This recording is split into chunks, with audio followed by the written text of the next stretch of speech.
My daughter Christina gave her father-in-law a shiny Tesla, and for my 65th birthday, she gave me $20 worth of shampoo, with a mocking smile. Dad, you don't deserve more than that. A week later, she called 23 times, begging, Daddy, stop! But it was too late. I couldn't just stop. Before we continue, please subscribe to the channel, and let us know where you're listening in the comments. The glass of Merlot trembled in my hand as Christina's voice cut through the chatter of Richard Wilson's birthday party. Dad, maybe one day you'll trade that rusty pickup for something with a bit of shine. Her diamond earrings glinted under the string lights, her smirk sharper than the steak knives on the linen-draped tables.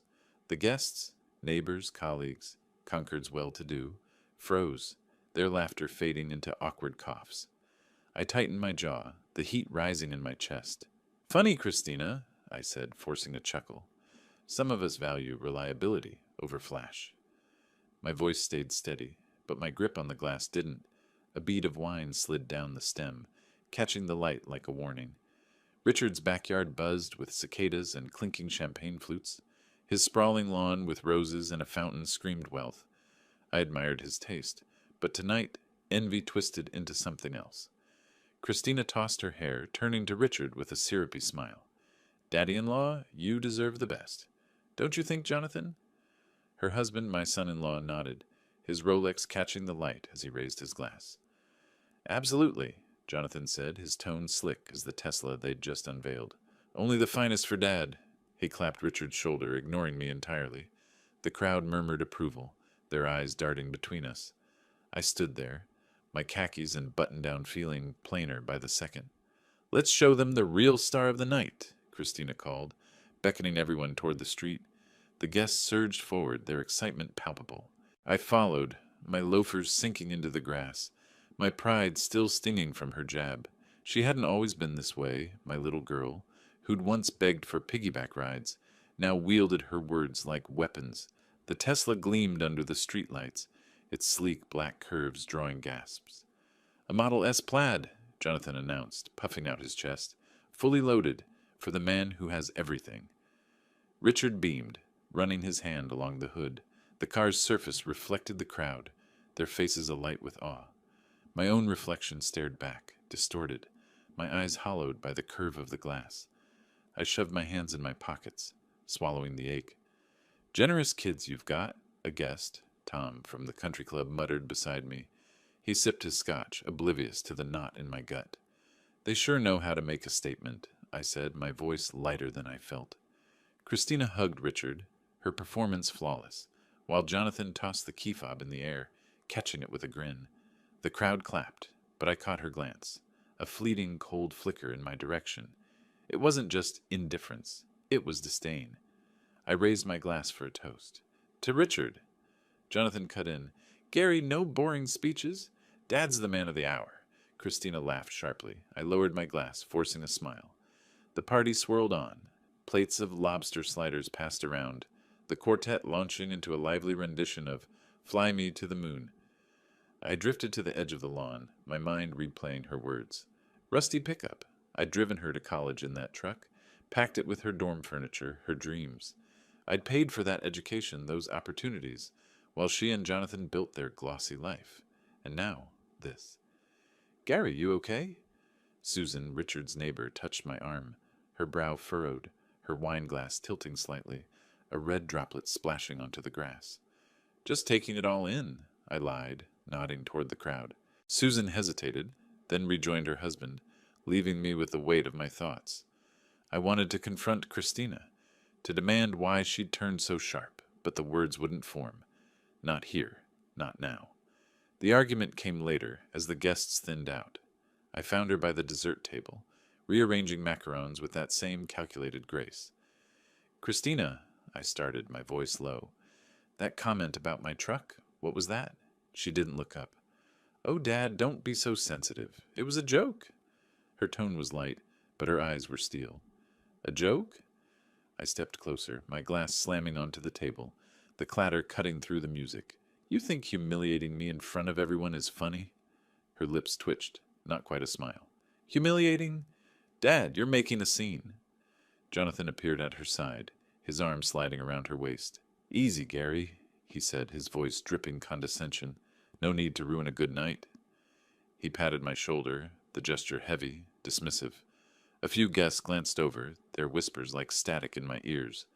I opened my mouth to retort, but Richard called Christina over, his voice warm, oblivious. She glided away, leaving me with Jonathan's smirk and the sting of her words. I stood there, the party's glow dimming, my pulse loud in my ears. Later, as the last guests trickled out, I lingered by the street. The Tesla sat silent, its polish catching the streetlights, a beacon of everything I wasn't.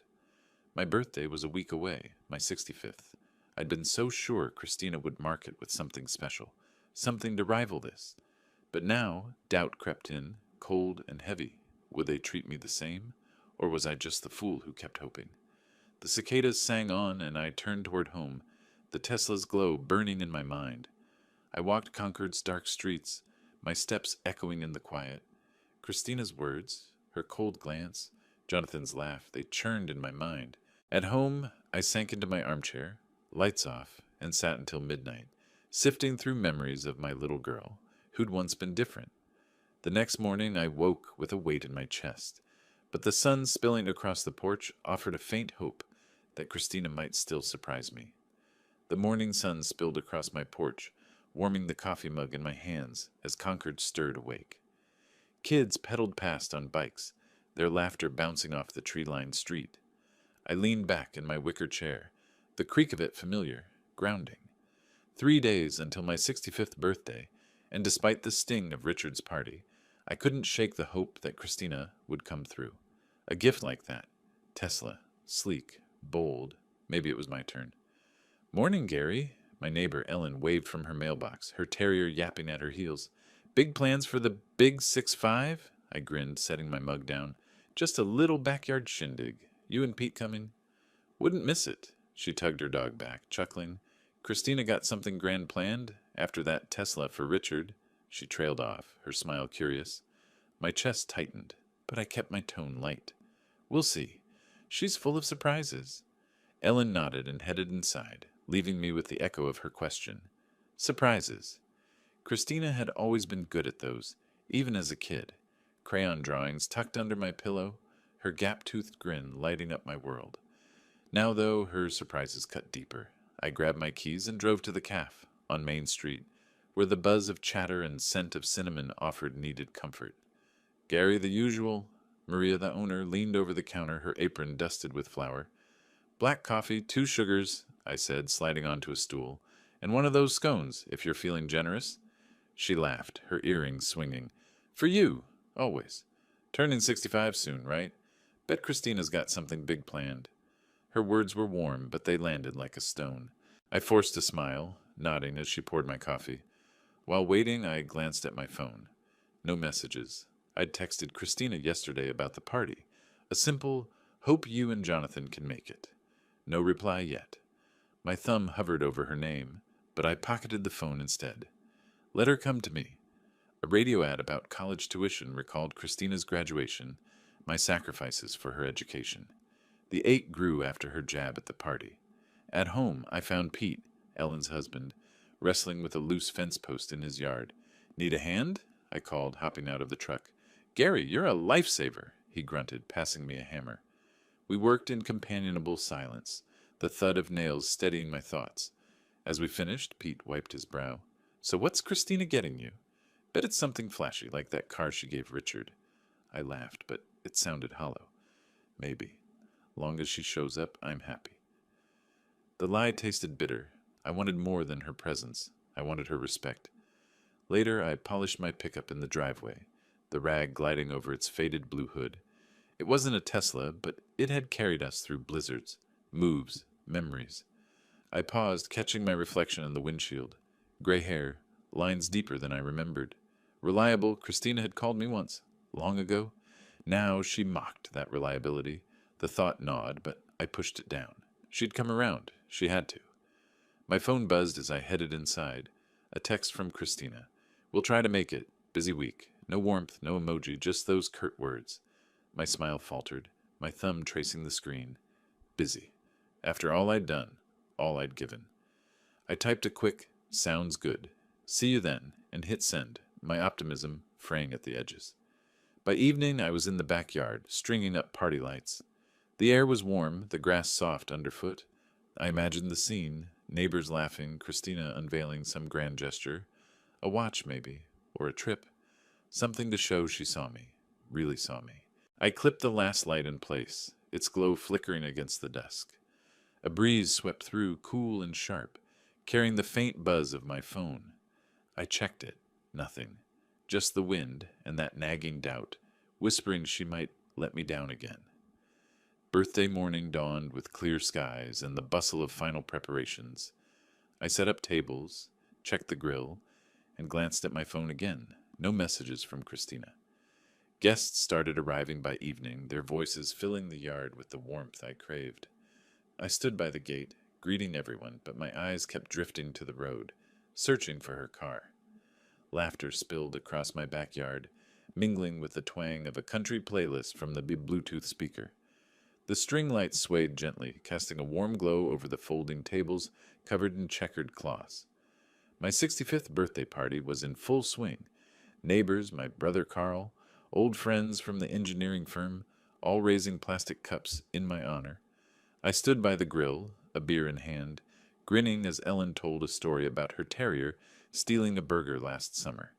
The air smelled of charred hot dogs and lilac, and for a moment I felt whole. "To Gary," Carl called, hoisting his drink. "The man who keeps Concord running." The crowd cheered, and I waved them off, my cheeks warm. Their gifts piled up on a table. A homemade apple pie from Ellen, a history book on the Revolution from Carl, a bottle of whiskey from Tom at the club, thoughtful, each one. My eyes kept drifting to the gate, though, waiting for Christina and Jonathan. They'd show up. They had to. "Open this one next," Maria from the caf pushed a small box toward me, her smile wide. I tore the paper, revealing a mug with "World's Best Engineer" scrawled in bold letters. The crowd hooted, and I held it up, my laugh genuine. "Maria, you're too kind," I said, setting it with the others. My chest swelled with gratitude, but beneath it, anticipation churned. Christina's gift. What would it be? After that Tesla for Richard, I couldn't help imagining something big. A watch, maybe. Or a gesture that said, "I see you, Dad." I checked my phone. No texts. They were running late, but the night was young. 2 hours later, the gate creaked. Christina swept in, her silk dress shimmering, Jonathan trailing in a tailored blazer. They looked like they'd stepped off a magazine cover, out of place among the jeans and sundresses. I rushed over, my smile wide despite their tardiness. "You made it!" "Traffic," Christina said, air-kissing my cheek. Her perfume was sharp, overwhelming. Jonathan nodded, already scrolling his phone. My stomach dipped, but I brushed it off, leading them to the food table. "Grab a plate. Join the fun," I said, gesturing to the spread. Coleslaw, burgers, Maria's famous potato salad. Christina scanned the yard, her lips pursing slightly, like she was appraising a thrift store. "Cute setup, Dad," she said, her tone clipped. Jonathan snorted, pocketing his phone. I ignored the jab, introducing them to Carl, who clapped Jonathan's shoulder a bit too hard. The party rolled on, but their presence shifted the air. They hovered near the dessert table, whispering to each other, barely mingling. I caught Ellen's raised eyebrow, Tom's sidelong glance. Then Christina approached, a store-bought gift bag dangling from her fingers, tissue paper spilling out like a bad prom dress. "Happy birthday, Dad," she said, handing it over. Her smile was tight, her eyes elsewhere. The crowd quieted, watching. I took the bag, my heart pounding. This was it. I reached inside, pulling out a bottle of shampoo and a bar of soap. Generic, the kind you'd grab at a gas station. The bag hit the table with a soft thud, tissue paper crumpling. "For you," Christina said, her voice loud, performative. "You don't deserve more." A few guests gasped. Jonathan chuckled, leaning back in his chair. My fingers tightened around the shampoo, the plastic cool against my palm. I forced a laugh, my face burning. "Thanks," I managed, setting it down. "Creative choice." The words tasted like ash. I wanted to believe it was a joke. But her smirk, his laugh, they weren't joking. Dinner brought more. We sat at the long table, the clink of forks and chatter filling the gaps. Christina leaned forward, her voice cutting through. "This house, Dad, it's so quaint. Ever think of upgrading? Her tone was sugar-coated, but the barb was clear. Guests shifted, their smiles strained. It suits me, I said, my fork pausing midair. Not everyone needs a mansion. A few nodded, but her eyes narrowed. Jonathan jumped in, his grin wolfish. Yeah, but a little ambition never hurt. Right, Gary? Maybe freshen up that smell of yours. He waved a hand like swatting a fly. Laughter sputtered from Christina, cruel and sharp. A child at the table, Tom's granddaughter, tugged my sleeve, her eyes wide, confused. The yard went quiet, the music suddenly too loud. My chair scraped back, the sound raw against the grass. Enough! I shouted, my voice cracking the air. Plates rattled, a glass tipped, water pooling on the tablecloth. Christina's smile vanished. Jonathan's jaw tightened, but he didn't move. Every eye was on me, the weight of their stares heavy. Gary, they didn't mean... Ellen started, but I shook my head, my pulse roaring. No, I said, quieter now, but firm. They meant it. Christina stood, tossing her napkin down. Ungrateful, she hissed, grabbing her purse. Come on, Jonathan. He followed, muttering about wasted time. They stormed through the gate, their car's engine roaring to life moments later. The guests sat frozen, their murmurs soft, pitying. I stared at the gift bag, its crumpled tissue mocking me. The lights flickered above, and my anger burned, steady and dangerous, with nowhere to go. The party fizzled out, guests whispering, avoiding my eyes. Some tried to make small talk, but the words felt forced. One by one, they said their goodbyes, their hugs tighter than usual, as if they sensed my wound. When the last guest left, I stood alone amid scattered plates and dimming lights, the silence heavier than my anger. He backyard was silent, lights swaying. I stacked plates, thinking of Christina's shampoo and my outburst. Enough. Had I gone too far? I carried a stack of plates to the trash, the grass damp under my loafers. The air smelled of leftover charcoal and lilac, a mix that should have felt comforting but didn't. My brother Carl had stayed longest, his hand heavy on my shoulder. You didn't deserve that, Gary, he'd said, his voice gruff. They crossed a line. Ellen, my neighbor, had hugged me, her perfume soft against the ache in my chest. Stand tall, she'd whispered. Their words propped me up, but now, alone, doubt crept in. I paused, a half-eaten slice of cake, staring up from a plate. My reflection in the patio door caught me off guard. Gray hair mussed, eyes tired. Had I overreacted? Christina's smirk, Jonathan's taunt about my smell. They'd meant to wound. But shouting like that, in front of everyone? Maybe I'd given them what they wanted. A scene, a reason to call me ungrateful. I shook my head, grabbing a broom to sweep the deck. The bristles scraped rhythmically, grounding me. No, they'd pushed me. Years of their slights flashed through my mind, sharp and unbidden. Like the time after Christina's wedding, when I'd paid for the venue, the flowers, her dream dress. I'd called to check on her honeymoon, my voice eager, only to hear her sigh through the phone. Dad, I'm busy, she'd said, her tone clipped, like I was a nuisance. I'd stared at the receiver, the dial tone humming, my generosity thrown back in my face. The memory stung, but it steadied me. I wasn't wrong to snap. They'd been chipping away at me for years. Her coldness, his smug pats on the shoulder. I swept harder, the broom catching a forgotten scarf, its silk snagging on the wood. Ellen's, probably. I folded it carefully, setting it aside. Small acts of care, that's who I was. Not the man they painted. Carl's voice came back to me, his words from earlier. You've given them everything, Gary. What have they given you? He'd lingered by the gate, his truck keys jangling. I'd shrugged, forcing a smile, but his question stuck. Nothing. They'd given me nothing but scorn. I carried the scarf inside, the house quiet except for the creak of the floorboards. In the kitchen, Ellen's hug replayed, her quiet strength, her urging me to stand tall. They're ungrateful, she'd said as she left, her eyes fierce. Don't let them walk over you. Her words lit something in me, a spark that hadn't died with the party's end. I sank into my armchair in the living room, the old springs groaning. The gift bag sat on the coffee table, its cheap paper crinkling as I nudged it. Shampoo and soap, a $20 insult. My fingers traced the bag's edge, the texture rough against my skin. This wasn't just a bad gift. It was a message. You're nothing to us. The thought tightened my chest. Not with sadness now, but with something harder. Anger. Righteous. Clear. I leaned back, staring at the ceiling, its familiar cracks mapping my thoughts. I'd spent my life building circuits as an engineer, a home for Christina, a legacy of quiet sacrifice. And they'd mocked it. No more. I wasn't the fool they thought.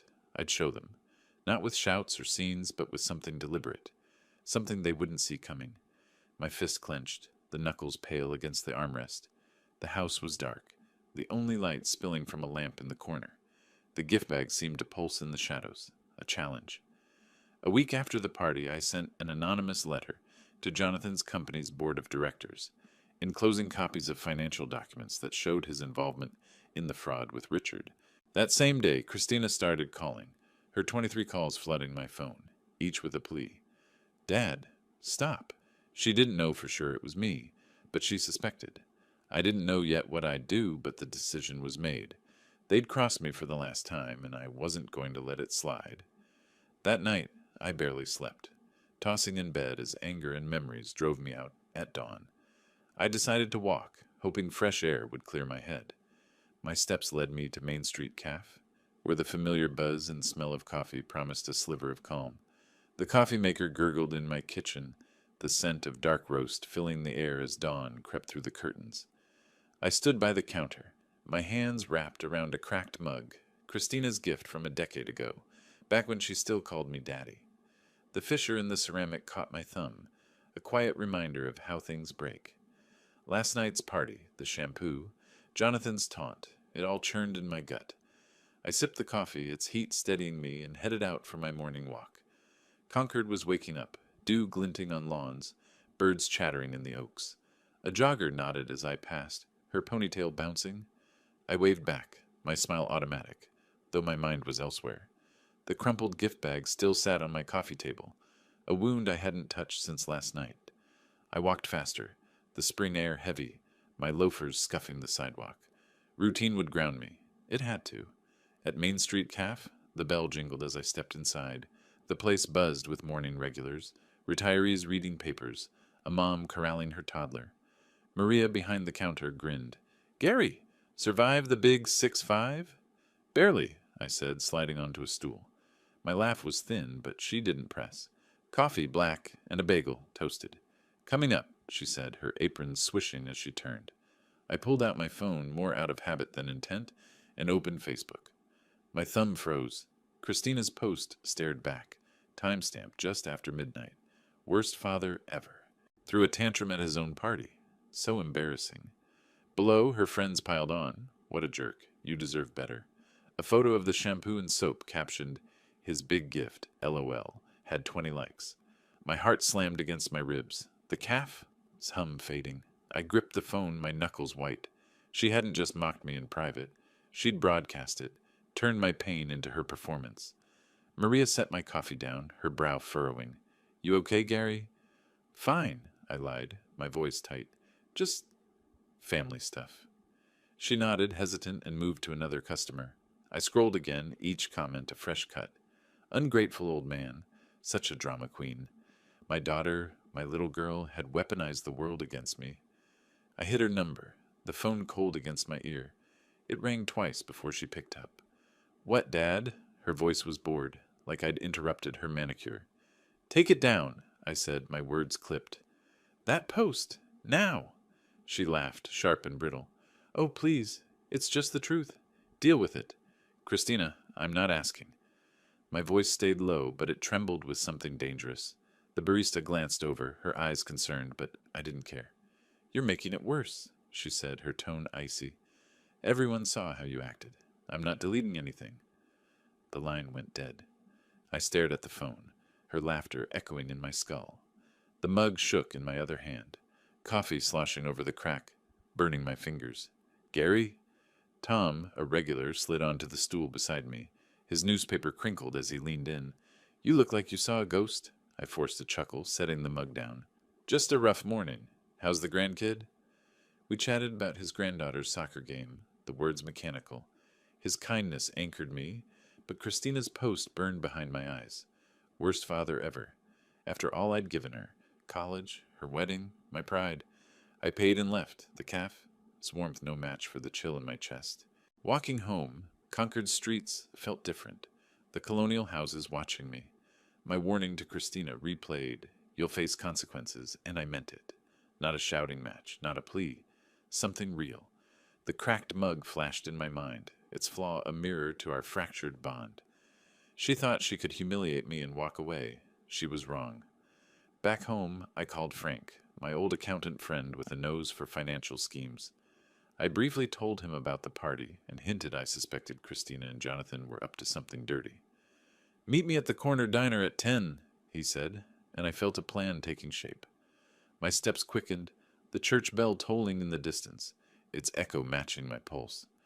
I didn't know how yet, but I'd make her see. I'd make them both see.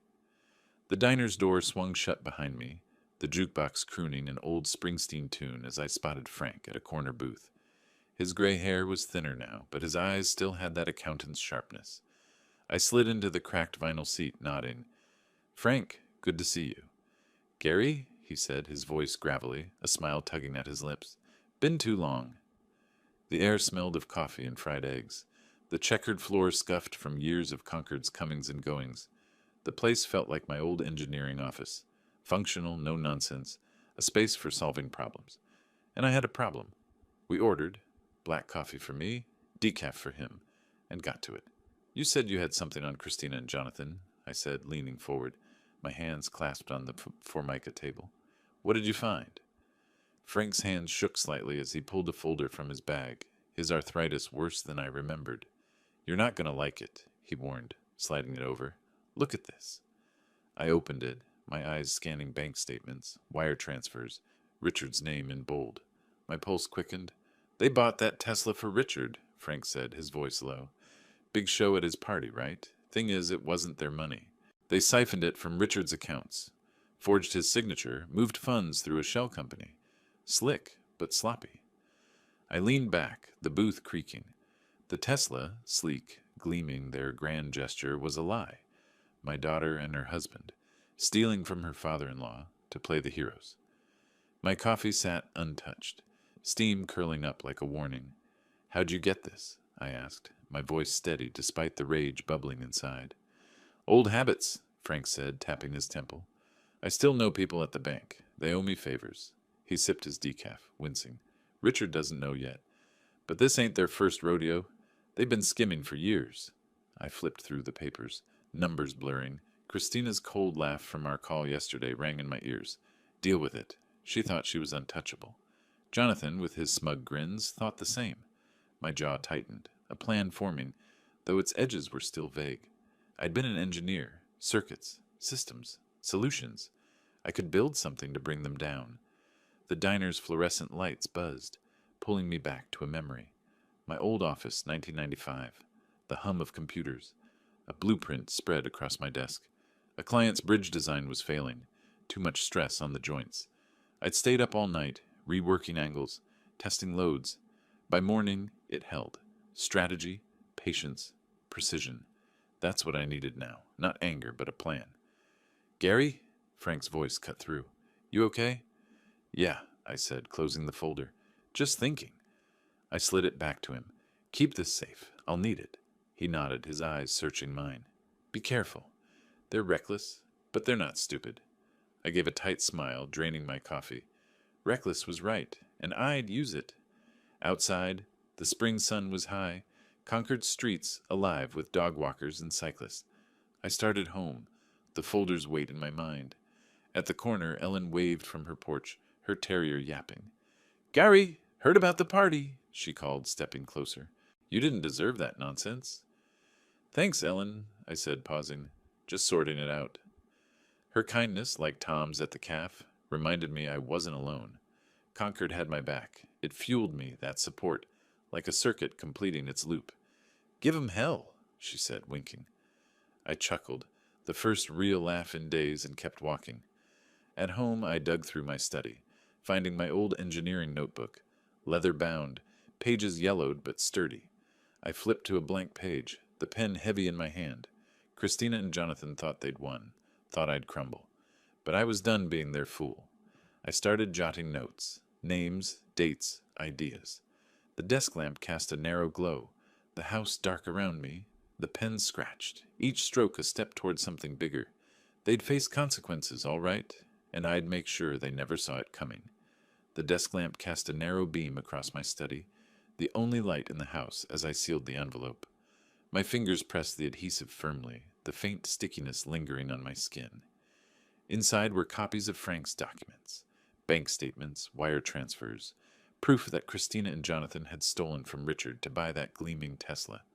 I triple-checked every page, my engineer's precision guiding me. No mistakes, no trace back to me. I leaned back, the chair creaking under my weight. The house was silent, save for the hum of the fridge in the kitchen. My pulse was steady, but a quiet thrill ran through me. This was it, my first move. Not a shout, not a scene, but a calculated strike. The envelope felt heavy in my hands, a symbol of justice taking shape. They'd mocked me, humiliated me. Now they'd start to feel the weight of their own lies. I slipped the envelope into a plain manila folder and headed out, locking the door behind me. The morning air was crisp, Concord Street still sleepy under a pale May sky. At a small park near the edge of town, I met the courier, a wiry man in a gray hoodie, his eyes darting as he took the folder. "No return address," I said, my voice low. "Deliver it to Richard Wilson's office by noon. Cash, as agreed." He nodded, a nervous tick twitching his jaw. "Got it. It'll be done." He pocketed the cash I slid across the bench, the bills crisp against his palm.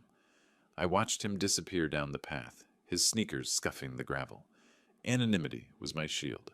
Richard would get the truth, but my name wouldn't touch it.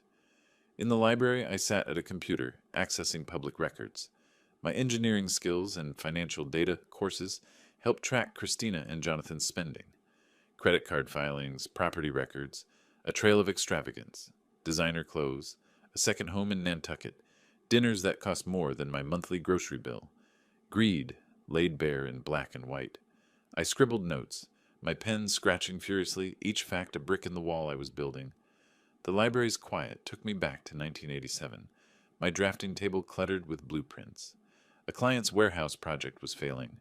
Faulty beams, bad math. I'd reworked the design in one night, coffee cups piling up, my slide rule a blur. By dawn, it was perfect. That same focus drove me now. Christina and Jonathan weren't beams, but they were flawed, breakable. I'd find the stress points. "Gary?" Mrs. Larson, the librarian, paused by my table, her glasses perched on her nose. "You're deep in it today, researching for the Historical Society?" I smiled, closing my notebook. "Something like that. Just digging into Concord's past." A half-truth, but it landed. She chuckled, adjusting a stack of books. "Well, don't miss our talk on the Old North Bridge next week. You'd love it." Her warmth reminded me why I stayed in this town, people who saw me, not the caricature my daughter painted. I nodded, promising to consider it, and she shuffled off, leaving me to my work. I left the library with a stack of printed records, my mind buzzing. The documents for Richard were just the start. Every lavish purchase, every shady deal, they were ammunition. I drove home, the truck's engine a steady hum, my thoughts sharp. Christina's laughter from our last call, "Deal with it," echoed, but it didn't sting anymore. It fueled me. At home, I sank into my armchair, the house dark except for the glow of my phone. I checked it obsessively, waiting for any sign that Richard had received the packet. The screen stayed blank, but my anticipation grew, a live wire in my chest.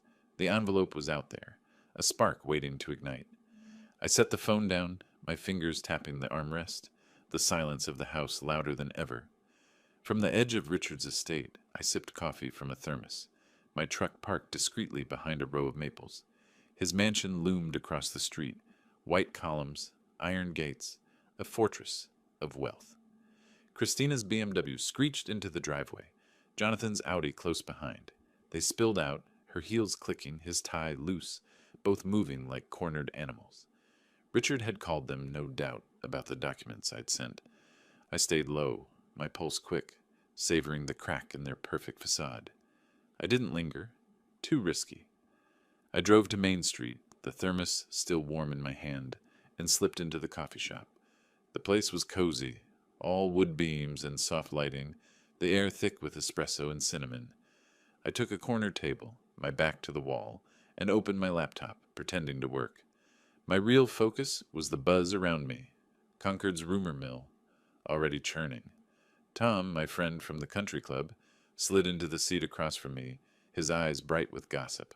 "Heard something wild," he said, leaning in, his voice low. "Caught a fight at the club last night. Christina and Jonathan tearing into each other in Richard's office. She was screaming about lies and setups. He was yelling about lawyers. Sounded like Richard laid into them hard." I raised an eyebrow, keeping my face neutral. "What kind of lies?" My coffee cup was cracked, a hairline fracture under my thumb, mirroring the couple's crumbling image. "Something about that Tesla," Tom said, stirring his latte. "Richard got papers showing they used his money, forged his name, moved it through some shady account. He's furious. Richard hired a private investigator to check the documents and filed a complaint with the financial regulator, but decided not to go to the police yet to avoid a public scandal. Instead, he summoned Christina and Jonathan and threatened to cut them off from the family funds if they did not return the money. Threatened to cut them off? He shook his head, oblivious to my role. "They're scrambling, Gary. Not so high and mighty now." I nodded, a quiet thrill curling in my chest. The documents had hit their mark. Christina's laughter, Jonathan's smirks. They were unraveling. I sipped my coffee, the bitterness sharp. Years of their slights flashed through me, like the time Christina forgot my 60th birthday, too busy with a gala to call. I'd waited by the phone, hopeful, only to get a text 2 days later. "Sorry, swamped." I'd swallowed the hurt then, not anymore. The shop's door chimed, and there they were, Christina and Jonathan forcing smiles for a group of friends at a nearby table. Her laugh was too loud, his shoulders stiff. "Everything's fine," she said, waving off a question, her voice brittle. Jonathan ordered a coffee, his hand shaking as he paid. The barista shot them a curious glance, sensing the strain. I kept my eyes on my screen, my heart pounding. Their public mask was slipping, and I was the one pulling the strings. Outside, I ran into Ellen, my neighbor, her terrier tugging at its leash. "Saw Jonathan in town earlier," she said, adjusting her scarf. "Looked like he hadn't slept in days. Trouble in paradise, you think?" "Sounds like it," I said, my tone light, my smirk hidden. "Guess they've got some explaining to do." Ellen grinned, oblivious, and we parted ways. Her words fed my satisfaction like fuel on a fire. Concord was watching, judging. Their perfect life was cracking, and I wasn't done. The coffee shop's warmth lingered in my mind, pulling up another memory, Christina's first apartment, me hauling furniture up 3 flights, her barely thanking me. I'd brushed it off, told myself she was young. Busy. Now I saw it for what it was. Entitlement. That patience was gone, replaced by a cold, steady resolve. As dusk settled over Concord, I walked home, the air cool, the streets glowing with lamplight. My phone buzzed. A text from Tom. More drama at the Wilsons. C screaming at Jay in the driveway. It's a mess. I read it twice, a faint smile tugging at my lips. The cracked coffee cup flashed in my mind, a perfect image of their fracturing world. I slipped the phone into my pocket, my steps light, the night stretching out with possibilities. The porch swing creaked under me, the morning sun warm on my face as I scrolled through Facebook. Christina's latest post blazed across the screen, my father's spreading vicious lies about us. Jealousy's ugly, Dad. Comments poured in, some supportive, others skeptical. My jaw tightened, but a chuckle escaped. They were flailing, accusing me to save face, and it was backfiring. A wilting petunia in a pot by the swing caught my eye, its petals curling, a quiet echo of their fading credibility. I set my coffee down, the mug cool against the weathered wood. Their desperation was almost comical. They thought they could turn Concord against me, paint me as the villain, but I'd stayed quiet, stayed hidden, let them dig their own grave. My phone buzzed. Frank, my accountant friend, asking to meet. "Urgent," his text read. I grabbed my keys, the swing still swaying as I headed for the park. At Minuteman Park, Frank waited on a bench, his hands fidgeting, a nervous laugh escaping as I approached. "They tried to bribe me," he said, his voice low, glancing around. The air smelled of cut grass, leaves rustling in the breeze. "Showed up at my house last night. Christina, all smiles, offering 10 grand to say those documents were fake. Jonathan just glared, like he wanted to scare me. I leaned forward, my elbows on my knees. And? Told him to get lost, Frank said, his eyes hard. I'm not playing their game. But they're desperate, Gary. They know Richard's done with them. He shook his head, his arthritis making his fingers tremble. Watch your back. They're cornered. I nodded, my mind racing. A bribe, sloppy, reckless. They were unraveling faster than I'd expected. Thanks for the heads up, I said, my voice calm, though satisfaction burned in my chest. Keep me posted. Frank clapped my shoulder, his grip surprisingly firm, and we parted ways, the park's quiet wrapping around me. The post replayed in my mind, pulling up a memory. Christina at 8, clinging to my hand at a county fair, her eyes wide, trusting. She'd believed in me then, her daddy who could fix anything. Now she called me a liar to the world. The contrast sharpened my resolve, like a blade honed on stone. At the corner store, picking up milk, I ran into Maria, the calf owner. Heard Christina's stirring up drama online, she said, ringing me up, her tone gossipy but kind. Folks are saying she's in over her head. Rough week for her, huh? Seems so, I said, slipping her a smile. Guess the truth catches up. She laughed, handing me my change, and I left, the bell jingling behind me. Concord's whispers were turning against them, their allies thinning. My steps felt lighter, the milk jug swinging in my hand. Back home, I sat at my desk, pulling up the post again. The comments had shifted. Sounds like you're dodging, Christina. What's the real story? Their support was crumbling, their lies too thin to hold. I leaned back, my smirk widening, the mouse steady under my hand. The wilting petunia flashed in my mind, a perfect image of their collapse. They thought they could outmaneuver me, but I was 3 steps ahead, my next move already forming, quiet and sharp, waiting to strike. The attorney's office door clicked shut behind me, my worn briefcase thumping onto the polished oak desk. The room smelled of leather and old books, a faint hum of traffic seeping through the window from Concord's bustling streets. Margaret, my lawyer for 2 decades, adjusted her old-fashioned glasses, her sharp eyes meeting mine. Ready to talk numbers, Gary? She asked, her voice steady, professional. I nodded, setting the briefcase down, its scuffed leather a quiet testament to years of careful choices. Let's get to it.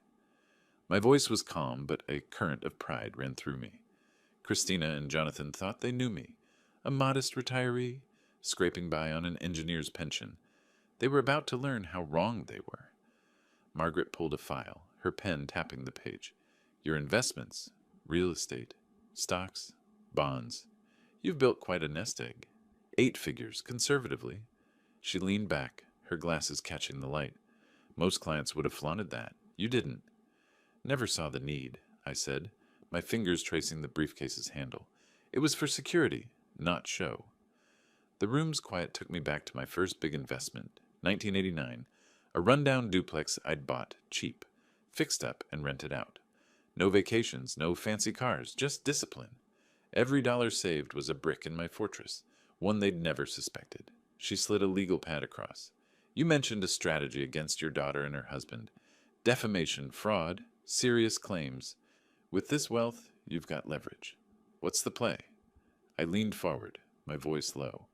File a lawsuit, defamation for her Facebook posts, financial misconduct for what they did to Richard. Use the documents from Frank. Hit them where it hurts. My words were measured, but my pulse quickened. This wasn't revenge. It was justice, precise and cold. Margaret scribbled notes, nodding.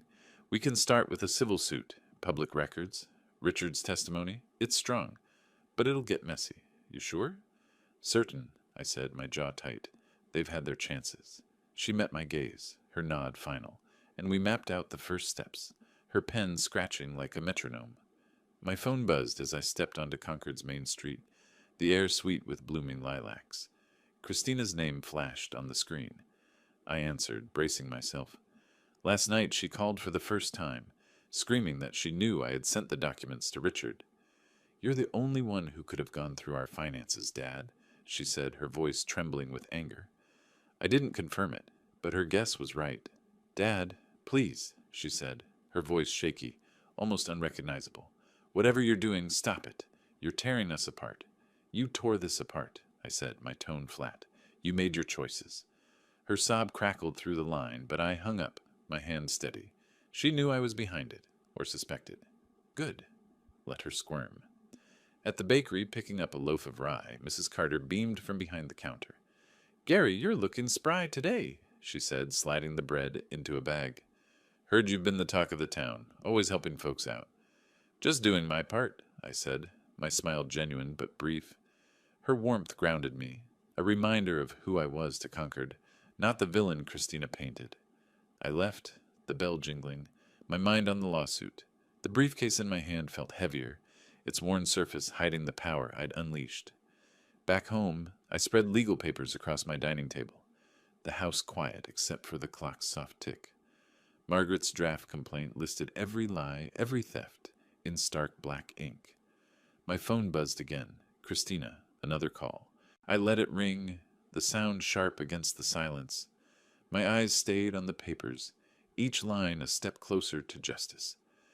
The briefcase sat nearby, a silent partner in my plan, its scuffs glowing faintly under the lamp.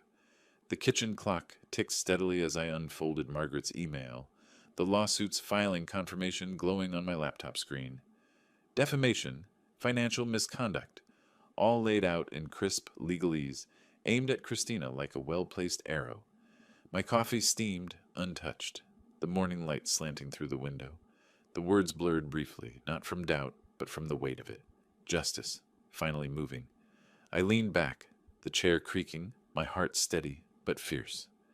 I headed to the Concord market, the air alive with chatter and the scent of fresh produce. Stalls brimmed with apples, greens, homemade jams, the crowd a mix of locals and weekenders. I lingered by a honey vendor, my cap pulled low when I spotted her. Christina, across the aisle, her designer sunglasses perched on her head.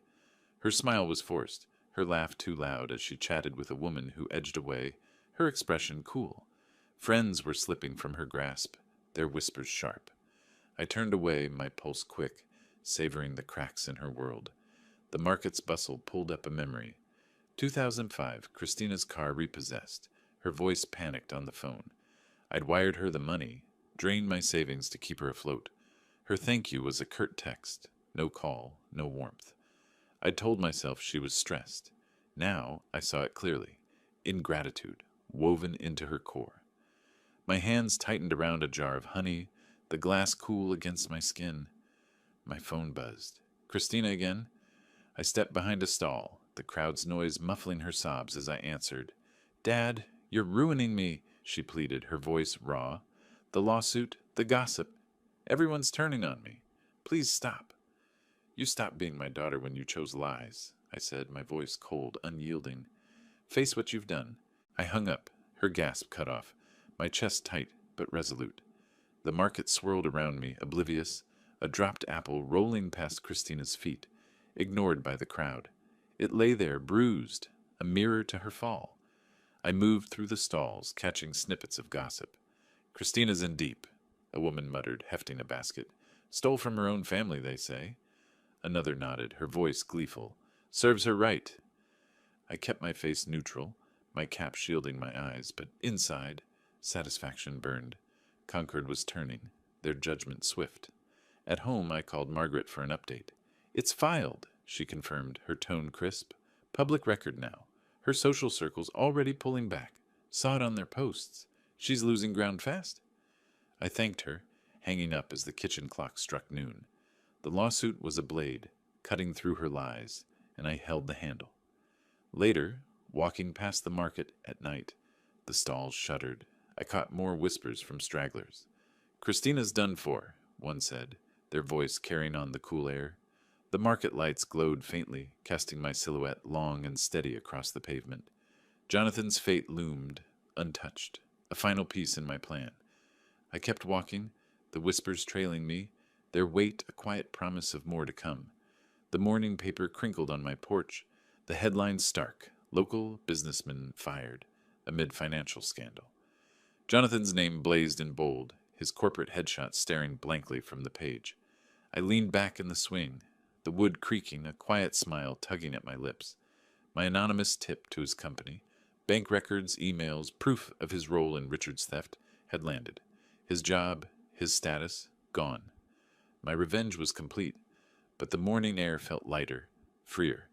I sipped my coffee, the mug warm against my palms, when a car pulled up, Christina's BMW, gleaming despite her fall.